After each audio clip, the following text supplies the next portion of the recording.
Tantra Illuminated with Dr. Christopher Wallace is a journey through the depths of the human experience, as viewed through the lens of the tradition called Non-dual Shaiva Tantra.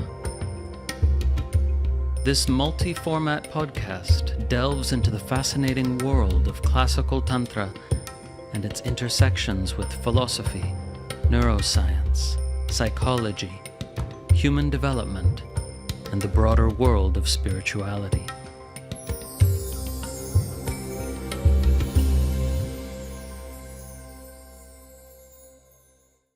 This episode is an interview recorded late last year, in the autumn of 2023, and I'm being interviewed by Michael Taft. He is quite a wonderful meditation teacher, author, and podcaster.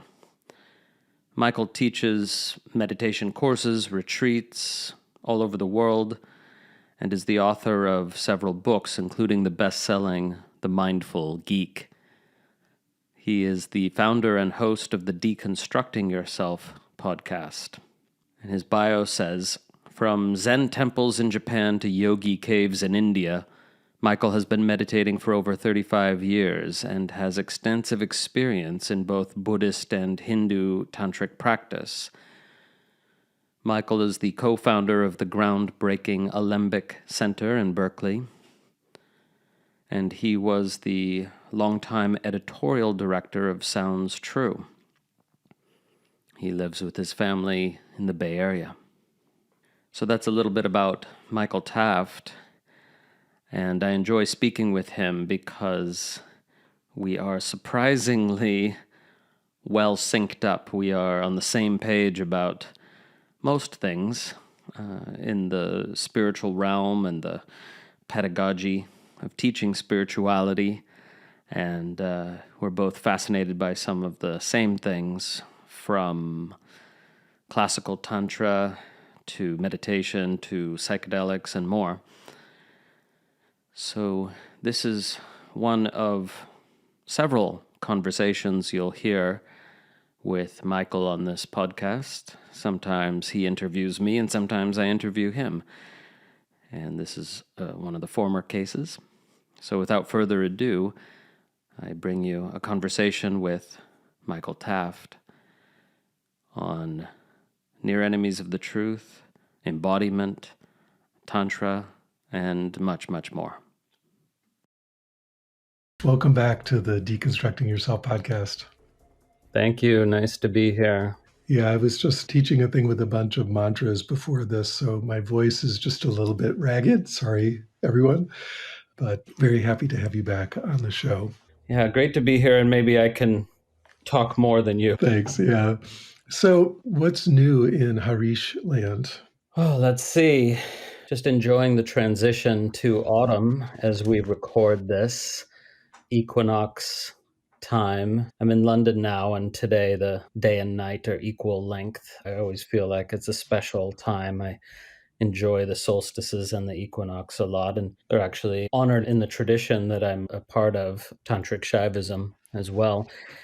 And I'm looking forward to the publication of my third book, which is in mid-November. And so that's exciting. It's good to get another book out there, and I have 7 more up my sleeve that I hope to get published before my senses fail me in this life. Wow, a new book out. That's great. Before we go there, I will agree that the equinoxes and solstices are just absolutely beautiful, wonderful times of year, but probably my favorite is the fall equinox. So this past weekend, I was really enjoying that. And it's my wedding anniversary as well. So we had a great time. It was a really beautiful time of year. Regarding your book, the first two, Tantra Illuminated and Recognition Sutras, especially Recognition Sutras, but both of them are, I would call these tomes. These are big, fat, hugely researched, heavily footnoted, main reference texts, right? These are amazing books. But I understand the new one is sort of a different kind of book. You want to just describe it there? Yeah, it is different. And before I describe it, I'll mention there are more of those heavily researched translations coming as well, because I do think we need more readable translations of these classic works, as well as texts that most people haven't even heard of yet. But I also felt a need for this current book that's just coming out. It's called Near Enemies of the Truth, and it's an attempt to address the spiritual cliches and platitudes and catchphrases and slogans that tend to circulate in spiritual communities.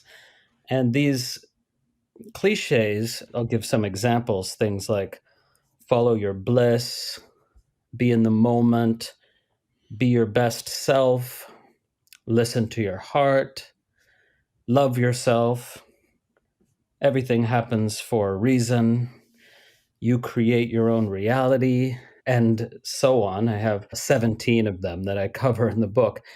And the interesting thing is that each of these statements is, in my view, closely adjacent to a very deep and profound truth, but also distorts that truth in this bumper sticker version. And these cliches in many spiritual communities end up being a kind of shortcut that bypasses real contemplation and reflection in a potentially harmful way, even if the statement is adjacent to a deep truth. That's just not good enough when the stakes get higher in the spiritual life. Meaning to say, many of these cliches are perfectly adequate for a beginner on the path. But later on, we need a deeper, more nuanced contemplation. And if we just fall back on these cliches and slogans, then oftentimes we miss the opportunity for that deeper, more nuanced contemplation. So that's what the book is about. It's really an expansion on a theme that we find in modern Buddhist teaching. But when we find it, for example, in the work of Jack Kornfield and others, even in the work of popularizers like Brené Brown, what we usually find is a simple version, such as pity is the near enemy of compassion, and attachment is the near enemy of love. And those are great teachings, of course. But here I'm trying to do something much deeper where I'm saying these slogans or cliches are near enemies to a truth which is not easily articulated. So I can't simply say, blah, blah, blah is the near enemy of blah, blah, blah, right? Because the real truth of the matter, in my experience, in my research, in my perception, is simply not amenable to an easy catchphrase. And I do think that's true for truth in general. The ultimate truth can't even be spoken in words. We experience it non conceptually, non symbolically, but even truths that impinge on our experience in the so-called relative world also are difficult to articulate because truth by its very nature exists prior to conceptualization and is not reducible to conceptualization.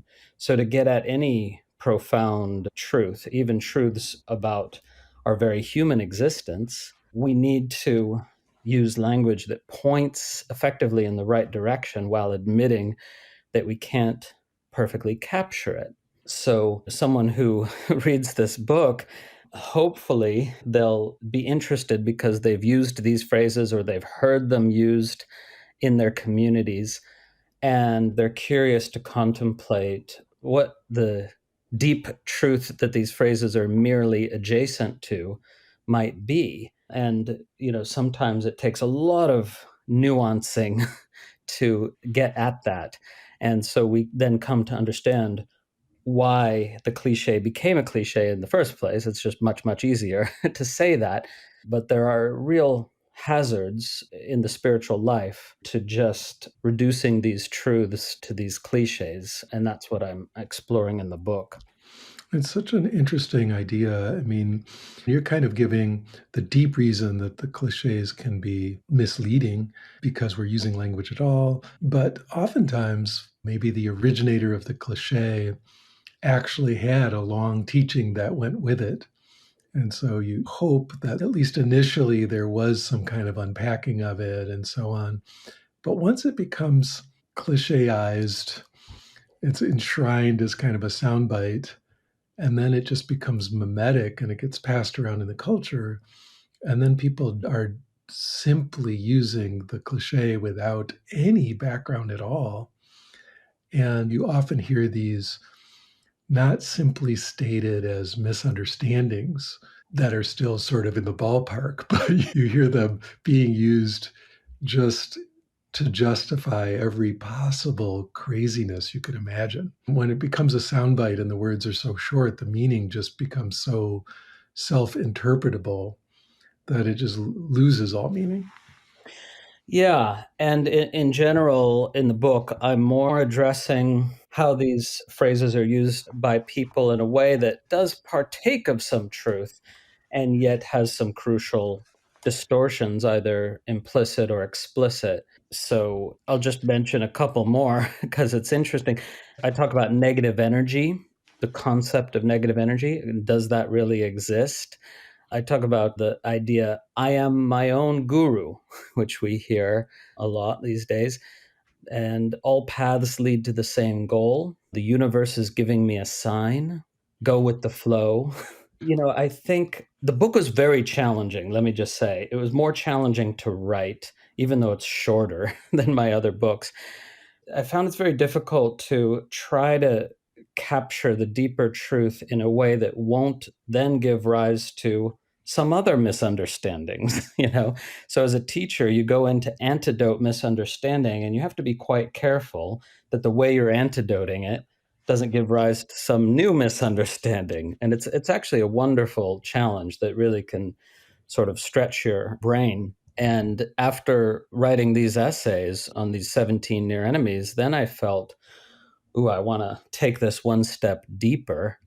So I did several more essays on topics that can't be called near enemies, but that are easily misunderstood and misinterpreted. So those chapters are on reality, enlightenment, ego, non duality, and surrender.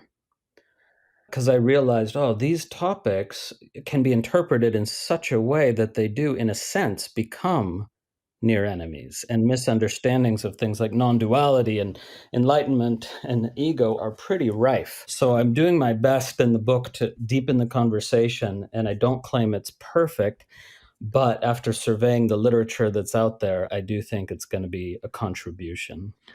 Yeah, so in the part two, you're going after just these single word big concepts, Right. right? And unpacking them. Very cool. So, of course, I'm curious if there's any of these that you feel like discussing. They all really look very ripe and rife. Have any of these been coming up recently for you as something that you have had to talk about or that you think would be particularly illustrative? Well, I seek to problematize the word enlightenment, which is still used quite a bit. And I point out that in the original Sanskrit language, where these terms are coming from, we have the word bodha, or its synonym bodhi. And these words mean awakening. And they got translated 100 years ago as enlightenment by European translators influenced by the European Enlightenment, which is actually quite a different thing. But the term sort of made itself available to these early translators. And so, of course, any teacher can decide to use any term and make it their own and define what they mean by it. And that's perfectly valid. But I just point out in the book that the root meaning of the original Sanskrit term is really to awaken, as if awakening from sleep or awakening from a dream. And enlightenment is very much a Western coinage. And then once you realize that, it gets more interesting when you realize, well, this word bodha has an everyday sense as well. It's not just a spiritual term. And indeed, even the term the Buddha we take as, a very capital B term, the awakened one. But in Sanskrit, you can also use it in ordinary discourse to refer to someone who's just woken up from a long night's sleep or something. Oh, Buddha, he's awake. It can just mean that, right? And furthermore, when the word Bodha is used to mean awareness, because it also means that, it means awakening and it means awareness too. It means everyday awareness, not just this enlightened awareness, right? So that tells us that there's actually a spectrum here. There is no binary posited in the original languages that these topics were discussed in, because Bodha means awareness, and Bodha means, in other contexts, awakened awareness. And so it just points us to this important fact that, there's no enlightenment where some switch gets flipped and that's it. Now you're enlightened and, everyone else isn't. But rather, there's a spectrum of awakening. And it's certainly true to say that the spectrum of awakening has tipping points, points that when you pass those points on the spectrum, you can't go back again. And those tipping points are very important. And I discuss them in the book. I discuss 5 tipping points in the awakening journey. But you could, of course, analyze it in terms of 3 or some other number, you know. And understanding these tipping points and understanding that you haven't crossed one when you might wish that you had, it can be really important on the spiritual path, because practitioners often get ahead of themselves. They like to imagine that they're more, quote unquote, advanced than they are. It's not even a matter of advancement, of course. It's a matter of the falling away of delusion and confusion, the arrival of clarity, and a clarity that goes deeper and deeper and can have these specific tipping points. But when we talk about awakening, I kind of feel like we should talk about being on the spectrum, to borrow that phrase, and intentionally borrow that phrase, because awakening does also have the effect of making you a little weird, just as people with autism or Asperger's. It's not even that it makes you weird, right? It's that with awakening, there can be a falling away of obsessive concern with what people think of you and observing the norms of society. So your true inner weirdness comes out more for many people. And I think that's good. I think we're all a bit weird and kind of afraid to let it show. And that fear can fall away along the journey of awakening. So part of what I want to do is make it more accessible for people to understand that some of the phases of awakening nearer to them on the spectrum, as it were, are very, very much accessible. And when we understand it as a binary, people like the Buddha or Ramana Maharshi, they were enlightened and everyone else isn't, that is really posing a problem. It's a conceptual barrier to the awakening or awakenings that are available to everyone who's really interested in that possibility. It's so fascinating the way you're describing that Bodha is an everyday word used in everyday contexts, as well as an exalted word sometimes used in very special contexts. It reminds me a lot of Rigpa in Tibetan, where used in Dzogchen, it is ultimate knowledge of your own deepest nature, knowledge of the groundless ground of being, however you want to describe it. But the word really does just mean knowledge. And in regular Tibetan, if someone knows a lot, you could just say, yeah, they have a lot of Rigpa. Just a completely everyday word that takes on these other meanings when put in a special context. Yeah. It's sort of like Vidya or something. Depending on which Vidya you're talking about, that could be mundane or incredibly important, or both. So this is really interesting. I always think that there's 2 words that would sort of point to this, and correct me if I'm wrong. You're much more of a scholar than I am. And the other one would be moksha. Do you cover that in that section? A little bit, because the paths that have come to be called Hindu, belonging to the Hindu sphere, moksha is much more emphasized as the goal. The idea of awakening is very much there. Shaiva masters like Abhinavagupta very much use the term bodha, and yet in most articulations of the goal of the path, it's the word moksha or its synonyms that is brought into play. And moksha, of course, means liberation or release. And it used to mean release from the cycle of samsara, from the cycle of birth, death, rebirth, redeath, and so on. But by the time of the high tantric tradition, the flourishing of the tantric tradition 1,000 years ago, they really redefined samsara to mean the cycle of suffering. And so they redefined moksha to mean liberation from the cycle of suffering in this very life. They were sort of surprisingly uninterested in the topic of reincarnation or whether there could be reincarnation after moksha or anything like that. They were so focused on freedom, release, liberation in this very life.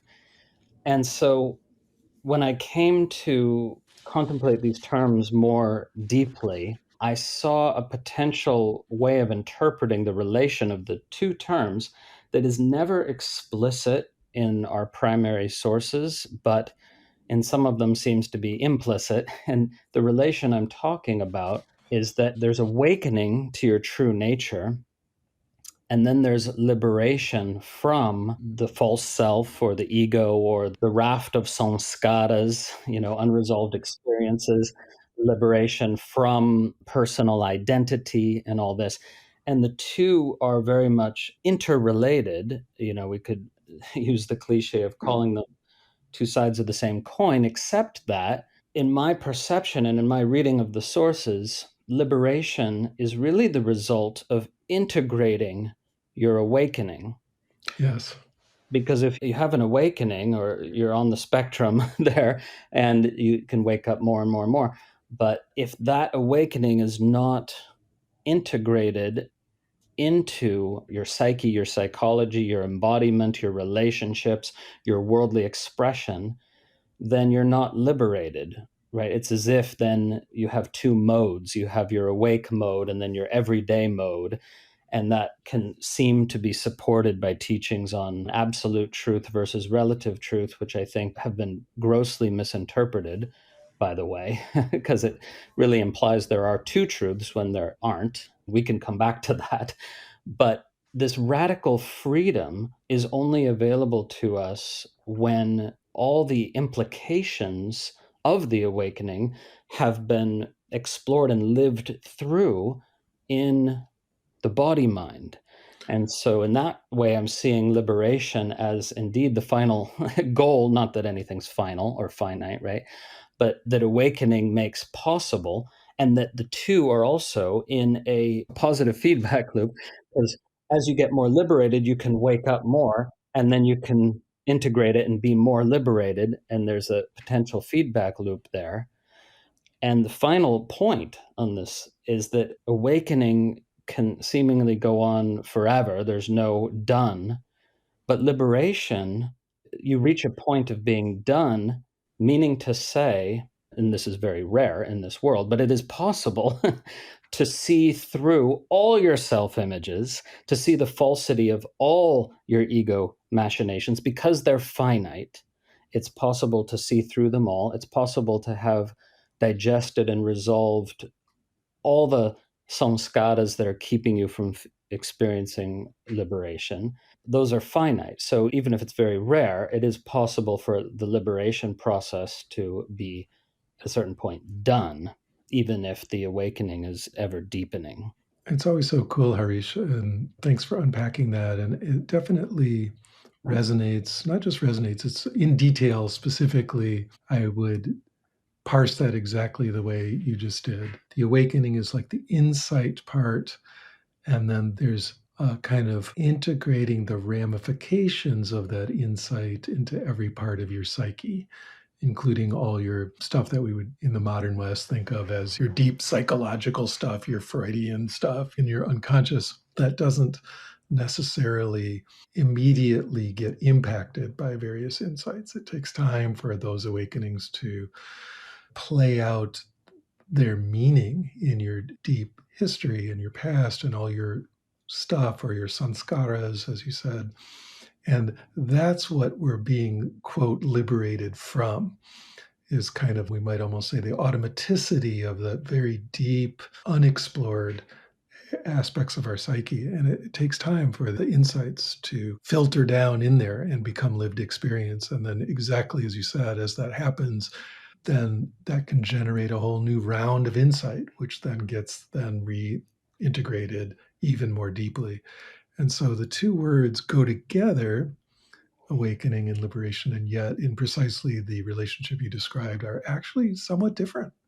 Yeah, absolutely. And just a little caveat, because I don't mean to suggest that one could ever integrate awakening so completely into one's psyche and embodiment that everyone is going to think you're a saint, that everyone is going to approve of you, that everyone just says, this is a perfect luminous being.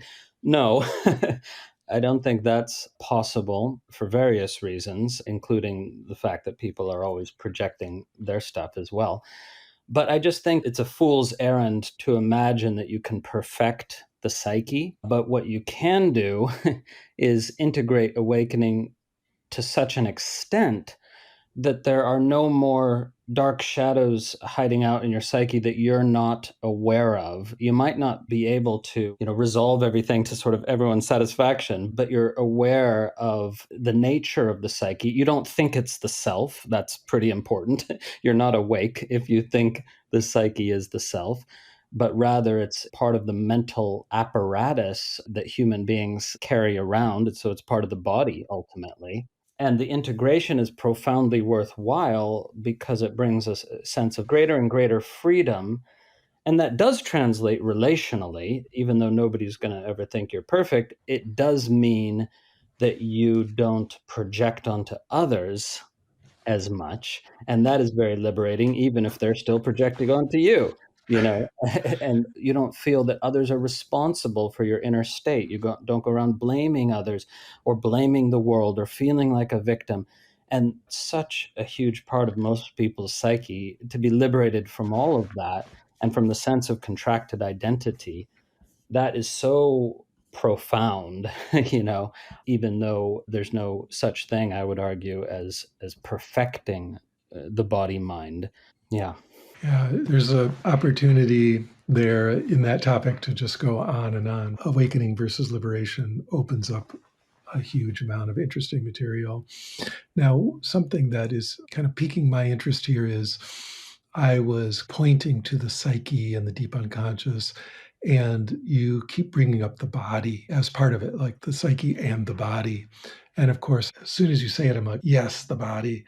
And yet there I was leaving it out. Can you speak more to, especially in Tantrism, but the body's role in awakening and liberation? Just to steamroll the beginning of your answer, we can very often think of awakening, non dual awakening, or realization as some utterly mental process that is almost like philosophical. Like if you just figure it out clearly enough, even though it's not rational, it will just come to you and it's like entirely mental operation.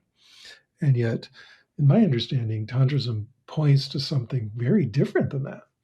Not a different realization, but a different kind of realization that occurs as much in the body as in the mind. Yes. Yes. We could come at this from a number of different angles. Ayurveda says, or there's a quote in an ancient Ayurvedic text that says, the mind is the subtlest part of the body, and the body is the most tangible expression of the mind. And it's a really great contemplation. And I was struck when I heard something similar from this scientific non dualist guy, Bernardo Kastrup, who you must be aware of. Yes. Right. So he comes at this whole non duality thing from a scientific angle. and tries to prove that reality is entirely one thing and it is consciousness, is in fact the most plausible from a scientific perspective if we jettison some outmoded assumptions. And anyway, in his discourse, he says this really interesting thing, that the body is the image of the subconscious from the third person perspective. That is to say, the body is the instantiation of the subconscious mind in what we call material reality when viewed from the third person perspective, meaning other people looking at the body or you looking down at quote unquote my body. Right. And that was just a striking way to say the same thing, that in this tradition, we don't talk about a body mind connection because there's not two things that are connected. There's just the one thing. It's just the body mind as a single entity.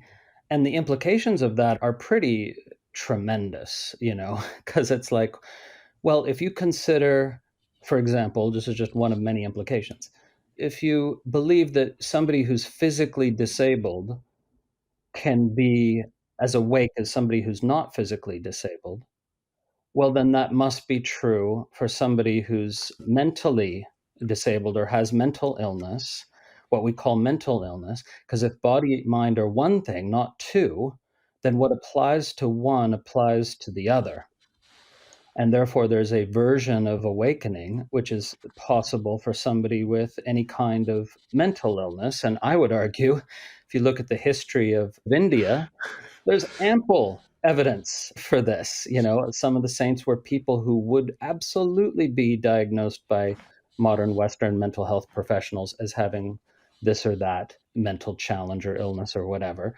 And that's just one of many implications to explore here. Well, my root guru used to say, if you can't dance a sutra, you don't really get it. Wow. That's great. That if the understanding is a true understanding, not just a mental representation of understanding, then you should be able to feel it in your body. It's like when an insight truly lands beyond the mind, it lands in the chest or it lands in the belly, And if somebody said, okay, dance what you're feeling right now, and if you already have a relationship with the body where you could do that, it would immediately translate into some form of movement, And if this is sort of surprising to any listener, I would say, well, first of all, cultivate a relationship with the body through dance, through yoga, through whatever works. But the problem with modern yoga is that it's very formulaic, and we need a more fluid relationship with the body. And once you have even a little bit of that, if an insight lands, you can immediately move with it, and it will sink in deeper than if you just sit there and think about it. Because as soon as you're thinking about the insight, you're in the world of mental representation, which is not actually it. But you could dance the insight or move with the insight and not go straight into mental representation of it. And it's actually going to sink in more deeply. So I could go on and on about this topic. It's really more important than people realize, I think. And being embodied, I mean, this is another near enemy, actually. It's not in the book, but it is a near enemy. People say, oh, that so and so is so embodied just because they're a good dancer or can do all the yoga poses. But they could be working very hard to make their physical appearance conform to their body image of how they want to present themselves and how they want to think about their body. And that's not being embodied. Being embodied is when awareness permeates the body and you experience that the body is an expression of awareness. And that has nothing to do directly with how fit you are or whether you look embodied to others. Well, and it's a freeing of the body from the mind's image of what the body should be, also, right? Mm-hmm, mm-hmm. The ego's image of what the body should be. Everything from should be beautiful in one way or another, which you've been pointing at, but also the kind of mental constructions we have to sort of conceptualize the body, like the heart is a pump, or the arms and legs are like pulleys and levers, and all those kind of constructions that the mind is imposing on the body. When those are seen through, then real embodiment can start to take place, where the body is, not to say this romantically, but yes, even romantically, expressing itself from its own realization, so to speak. It's very big topic. Another thing you said is you were describing how if you have a deep understanding, it moves through your body. And there's a way I feel that so many practices are almost reverse engineering that idea, where, okay, here's someone who has a big awakening and it's expressed in the body kind of spontaneously. What if we express our bodies like that? Does that lead towards a similar awakening? And I would contend, with the proper framework and support and teaching, it actually does. Yeah, this is exactly what Abhinavagupta teaches in Tantra Loka, chapter 32, the chapter on mudras. He says this is what a mudra really is. It's when you invite the body or the mind, for that matter, into a posture or a posture of awareness that echoes the awakened state as expressed by your teachers and by lineage. And this, of course, easily becomes a near enemy because you end up with mere rote mimesis. But the concept is very much there as a valid teaching that something magical can happen when our hands, when our bodies, and when our minds enter into these mudras, because mudra in classical tantra doesn't just mean hand gestures, it means also bodily postures and attitudinal postures, which is very interesting. Yeah, it's even my understanding, at least a folk story about how the asanas of yoga came about, is of people experiencing awakenings go spontaneously into these postures. I've seen that happen to a lot of people, Yes. just as a kriya, they just are moved into these postures. And so they've been kind of codified over time as postures that come with certain, or at least can express or can give rise to certain awakenings. As you say, that's certainly not guaranteed. And it could really degenerate into some kind of just rote performance or even exercise like we get in a lot of modern yoga. But encountered properly, the postures themselves, the physical hand gestures themselves, and as you say, even the mental gesture, all kind of, even in just the way I described that, we're kind of dividing the physical gestures from the mental gestures, but it's all one thing. Because people perceive that division. So we have to speak within the realm of how people do see things to be intelligible, I think. Yeah, yeah, no, it's just so interesting that a physical gesture and a mental gesture in this way of working are, in some ways, there's a continuum between the gross and the subtle expression, which you said is there in the Ayurvedic text, and which really makes sense to me. Just out of curiosity, are they using the terms sukshma and sthula there, or other terms? Yeah, yeah, yeah. Yeah, so the words for subtle and gross. Something I notice, particularly, I teach a lot under the aegis of the term non duality. And in that world, there is just such an emphasis on the philosophical, the mental. People are going to start talking about subjects and objects and, how perception takes place and all that, all of which is fine. It's fascinating. It's interesting. I understand it. And at the same time, at least in the current West, there's a paucity of people teaching non-dual awakening from the body perspective, or one might say the energetic perspective. I'm terrified to tiptoe into the energy term because I see that's one of your near enemies, but but I would roughly say the body direction or the energy direction. What are you noticing about that these days? Yeah, it's unfortunate because people get the idea that non-duality is a philosophy and that you have to be sort of versed in philosophy to talk about it. But you only need philosophy to talk about non-duality from a dualistic standpoint. And non-duality itself is the simplest possible thing is the irony. It takes zero intellectual acumen because non-duality can only be a direct experience. You can then conceptualize the direct experience, but it's not a philosophy, of course. As you know, it's the mode of experiencing in which all mentally created divisions have dissolved, all mentally imposed divisions have dissolved. So, yes, the subject object dichotomy has dissolved, but we don't get there by thinking about and arguing about the status of subject versus object. For everyone that experiences it, it happens spontaneously. Practice can't cause it, but practice can make the ground more fertile, right? It can create a context in which this shift in perception is more likely. But it's simply all at once seeing without the mind imposed divisions and realizing that all divisions are, in fact, mind imposed, that there are no divisions to be found anywhere in direct experience, that they're all projected by the mind. And so, therefore, non dual experience we could equally well call free of the mind world mode of experience. It's exactly the same thing.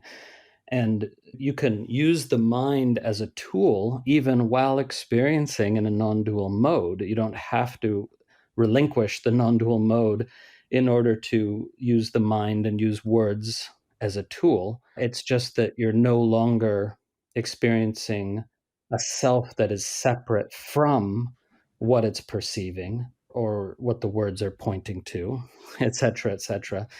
So the philosophical version of non-duality is nothing more than an armchair hobby for people who would rather think about heaven than go there.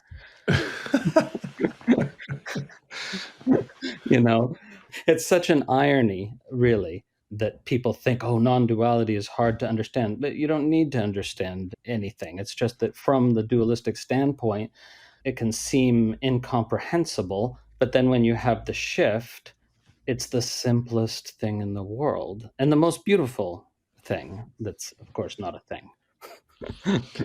Well, and you brought up a really powerful and interesting point that I think, as far as I'm concerned anyway, in my humble opinion, I'm smiling on the word humble, people get wrong a lot, which is that if you're truly steeped in non dual awakening, that somehow you can't think, that somehow no thoughts are allowed. Or that you can't function in a quote unquote real world, which is a phrase that drives me crazy.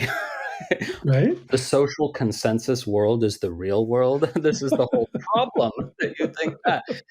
But even functioning in the social consensus world is possible in a non dual mode because you can see that people are playing a game with certain rules, even though you see that the game is fabricated and that the divisions are fabricated. That doesn't stop you from seeing that a game is being played and it has certain rules and that you can participate in it if you want to. That's right. I mean, everyone plays a game with their friends, and you know the rules are made up, and the game is fun because you enter into the rules of the game without thinking they're somehow real, whatever that Yeah. means, but quote unquote real. And in the same way, precisely, we can totally engage with life from a deep non dual perspective, doing completely average things. You might not want to, but you could, Mm. and it's not somehow crashing your non dual awakening. You're just totally aware that it's all made up.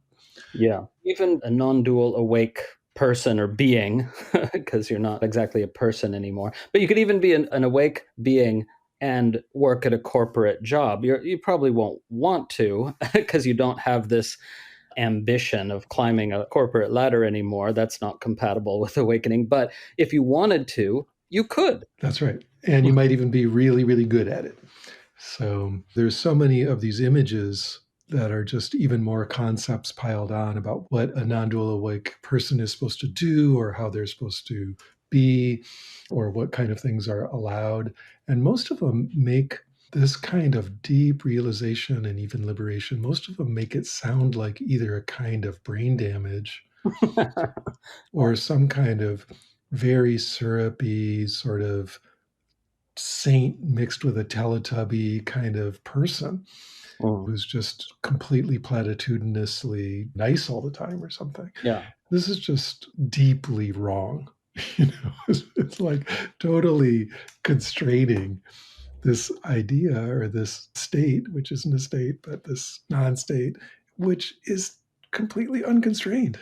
Yeah, yeah. And I hope that it gets studied more by neuroscientists. And it may indeed prove, just on your point about brain damage, it may indeed prove that people who are functioning in an awake mode do have certain small parts of the brain sort of turn off, like the parts of the brain that construct and maintain the sense of personhood, of a separate self, stuff like that. It could go offline and to our great advantage.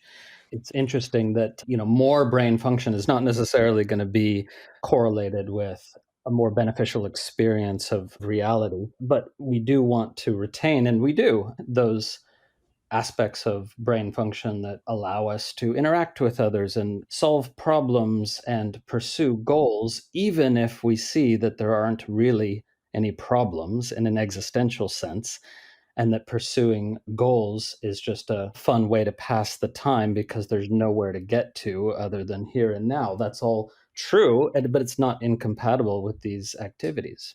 And coming back to the embodiment question, I also just want to touch on the role of yoga, now defining the term not as yogasanas, as physical postures, but yoga writ large, meaning to say all the psychophysical practices that have ever come under the heading of yoga.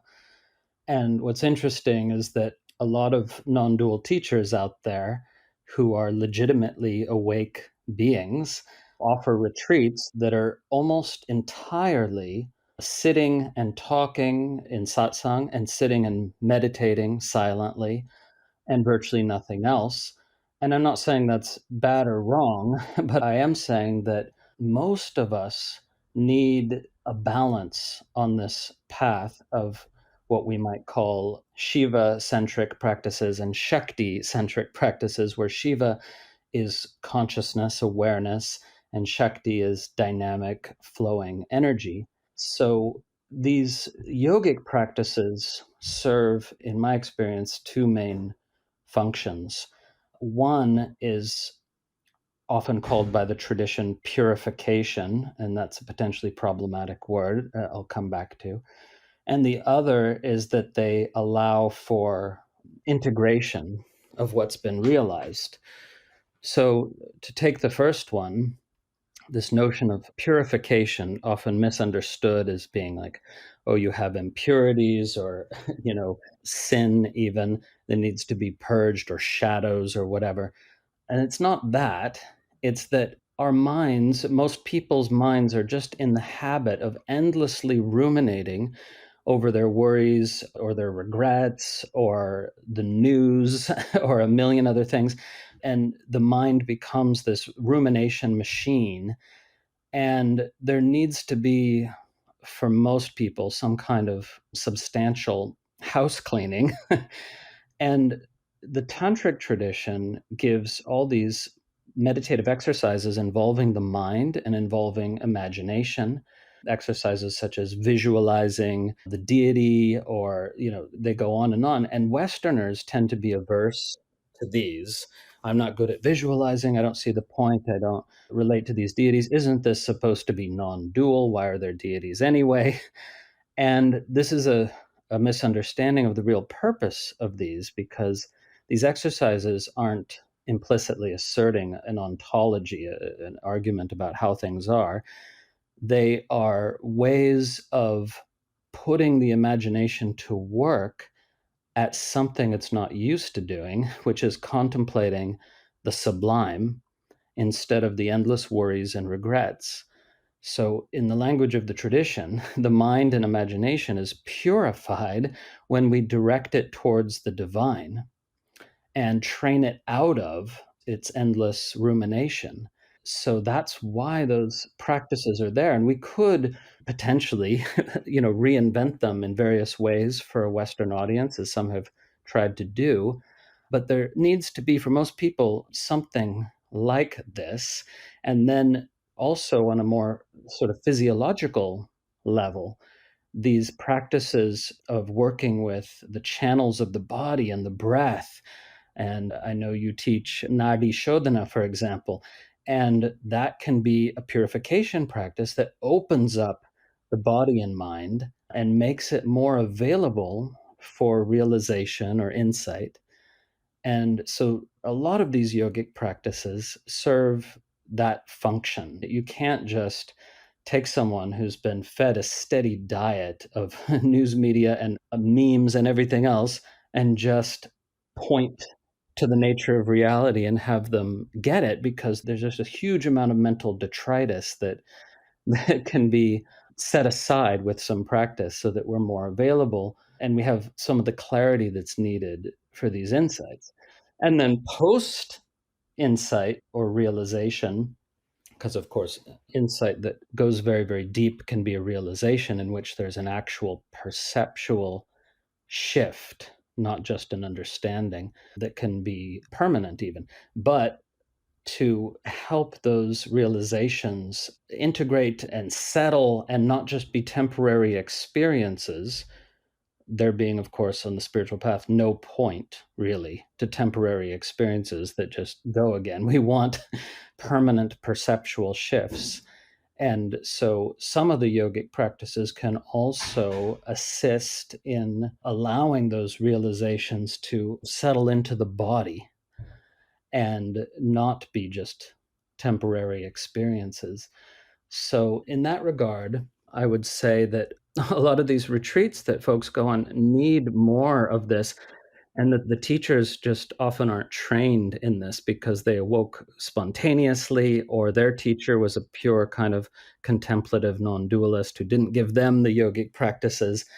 But bringing in some more of these traditional yogic practices, if the function of them is understood, then it could be really beneficial, considering we're now in a phase where, more and more people are waking up. I'm not claiming as a percentage of the population, but there's more and more humans on Earth. And so there's more awake folks as well. And maybe it is as a percentage. I don't know. There's no way to measure that.